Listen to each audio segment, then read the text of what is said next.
Good morning, everyone. Just to give you a small update of what I did yesterday, I ended up taking the console apart for the 74 yellow, and as you can see, I worked on the wood grain trim. I peeled that off, and I have to clean this up after, so I have to soak it in some type of solution or use some type of spray to get all the glue off. These parts here, the shifter console parts, will be replaced. They're a little worn.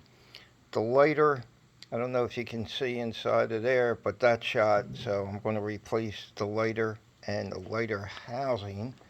And if you shift over onto this table, these parts were also under the console, obviously. Yes, I did polish this up. Nobody's really going to see it, but it was quite corroded. The same with this piece here, as you will see in previous pictures that I took. This part of the lighter was good, also soaked, came out really nice. And with the trim for the the console indicator for the transmission, this was painted black, as you'll see in other pictures.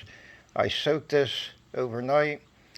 Came out nice. And then over here we have the ashtray door. Now I soaked this and it didn't quite peel all of the paint off, and I don't know why. It must have a more durable paint, but I'm happy with it because it's nice and smooth, where before there were some imperfections. So when I repaint over that, it should come out really good. These are the ash door tray sliders, and they were kind of corroded also, as you'll see in the previous picture. They came up really nice. The only thing I might have to replace in this section is this indicator. I kind of polished it up, but you can't really see it from this angle. Maybe you can. There's some scratches in there, and that would probably bother me knowing I have everything back together and that's all scratched up. So in the meantime, I'll figure out some other things that are going on. I can't do any paint because it's like 24 degrees outside, and it wouldn't be too good in the outdoor paint booth. So have a good weekend, everybody, and just a small update of what's going on. See ya.